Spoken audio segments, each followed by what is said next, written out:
For this episode of Off Color Legislative Edition, I went down to the Capitol to testify in favor of the Crown Act. Action. What are we doing here today? We're here supporting the Crown Act. Yes. What is the Crown Act? Freedom for us to be ourselves, no longer controlled by the stereotypes of the world and allowed to be free in my natural beauty without anybody telling me no. Okay, that's what it is. The law. Okay. The law. The law. First, we testified in front of the Black Caucus, which was basically a warm-up for the not-so-warm committee meeting in the basement. You'll sit at the dais, you'll state your name, who you represent, and then you'll proceed with testimony. The stories told were not unfamiliar, and some were very painful to listen to. And she encouraged them to come up to our department to see my hair, because looking at me with braids was like watching a monkey in a zoo. But the first round was cool because of all the Black people sitting up on the dais and nodding in empathy and stuff. Then they said, now it's time to testify for the committee. And I was like, oh, I thought this was the committee. I don't even know how anything works. Ugh, embarrassing.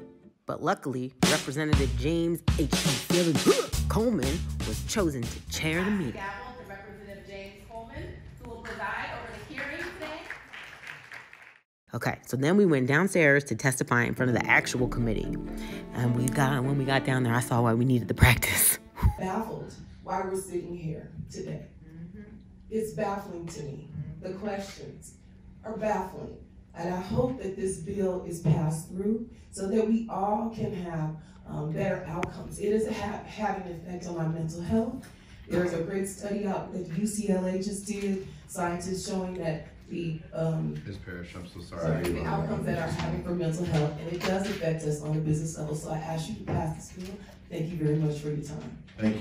And thank the Lord that James Coleman was presiding so that we had one face that we could trust up there.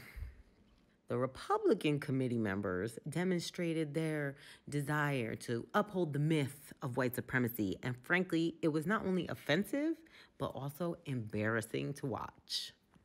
What I struggle to understand is where does and I'm looking at business in the public eye, where does a business environment look in racism? Should the person with the male with long dreadlocks be allowed to have the long dreadlocks and the white guy not be allowed? Should they be allowed to have long hair too?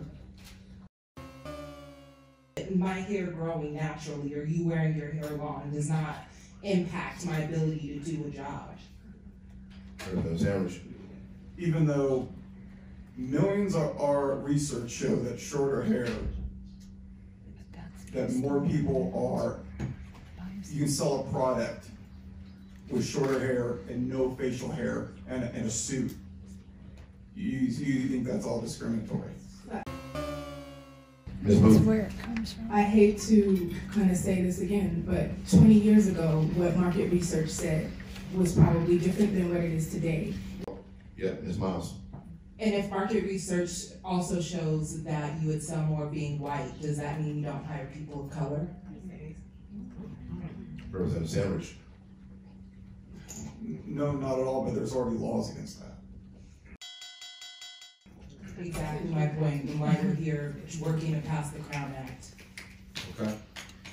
Thank you, Mr. Vice Chair. I really wish we had more time today. I'm struggling with this bill, and I'll tell you a little bit why. I wish we as a committee would be able to ask the questions that we want to ask, or have the committee discussion learn from each other. And I wish we had time for the legal discussion that was completely missed today. And the legal discussion surrounds this idea. Okay, this is part of the thing I hated the most because there was plenty of time to ask questions. They just didn't ask any questions, and they could have asked them at any time, okay? Hashim Coates actually says at one point, here, watch. Seconds, I highly encourage you all to ask questions because we're here to answer questions that you might have, and you definitely are not subject matter experts on this. Thank you, panel. Committee members, any questions for our panel? Seeing none, thank you all for coming, appreciate it. Discrimination based on race in Colorado laws today is very illegal.